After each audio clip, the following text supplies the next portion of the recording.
Bismillahirrahmanirrahim. Assalamualaikum warahmatullahi wabarakatuh.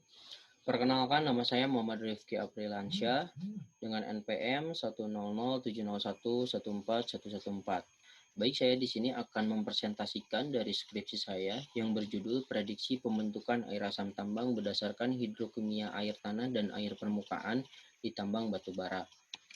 Untuk latar belakang, sekitar daerah penelitian mulai banyak dilakukan kegiatan penambangan dengan sistem tambang terbuka. Akibat dari tambang terbuka, maka akan banyak menyebabkan perubahan morfologi dan tata guna lahan, sehingga akan terganggunya aquifer air tanah pada perlapisan batuan, dan untuk daerah terbuka akan terjadi pelapukan kimia batuan. Dengan menganalisis air pada wilayah tersebut, dapat diketahui tingkat keasaman air dengan dilakukan analisis dan interpretasi hidrokimia untuk mengetahui unsur kimia pada air berupa nilai kation dan anion menggunakan plotting pada diagram Piper.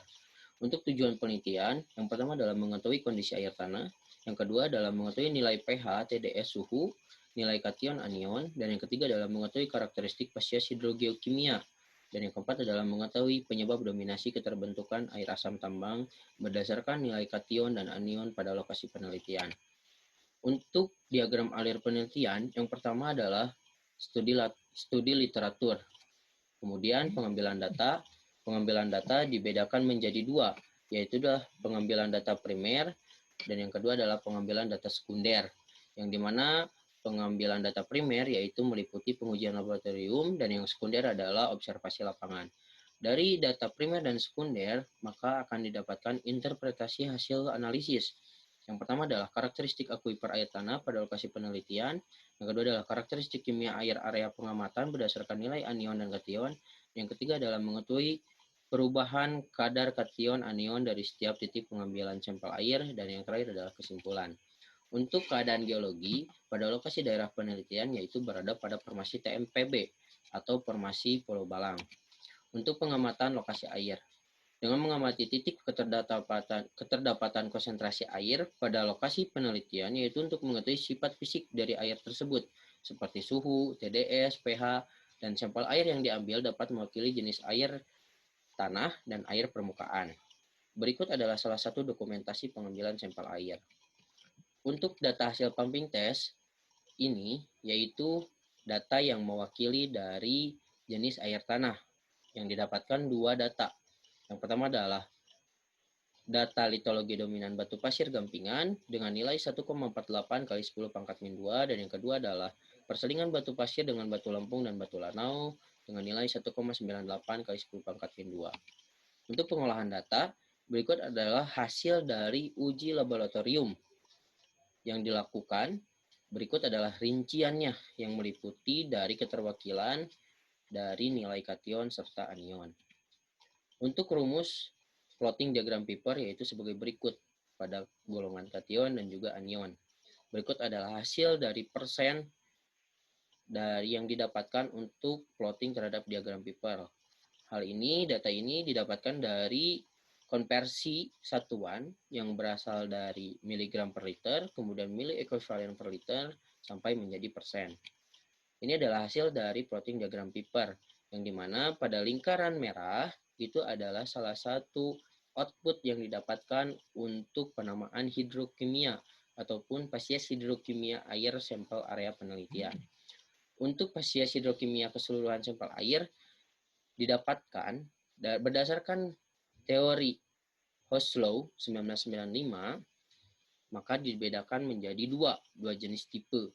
Yang pertama adalah magnesium bikarbonat tipe dan yang kedua adalah kalsium klorid tipe.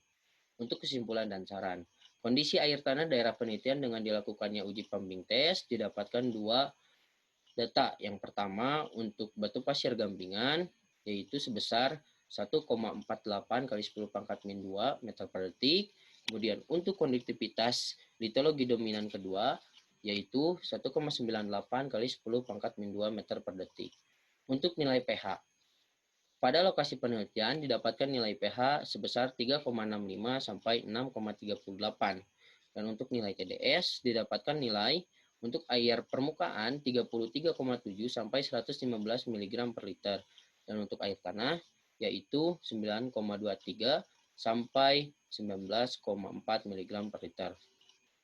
Untuk nilai suhu didapatkan nilai suhu air tanah sebesar 27,3 sampai 27,70 derajat Celcius, dan untuk air permukaan didapatkan nilai suhu sebesar 31,4 sampai 32,40 derajat Celcius. Untuk nilai kation dan anion, nilai rata-rata kation sampel air mempunyai data sebagai berikut.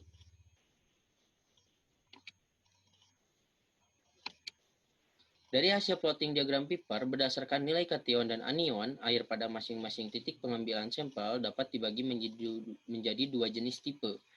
Yang pertama adalah magnesium bikarbonat tipe, dan yang kedua adalah kalsium klorid tipe.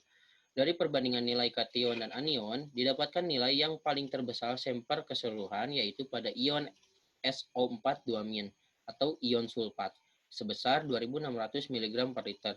Dari data tersebut adalah yang menyebabkan dari keterbentukan air asam tambang ataupun unsur yang paling besar pada kandungannya.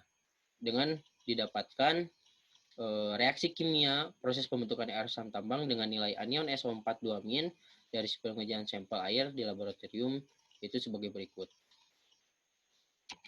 Adapun saran yang diberikan oleh perusahaan yaitu sebagai berikut.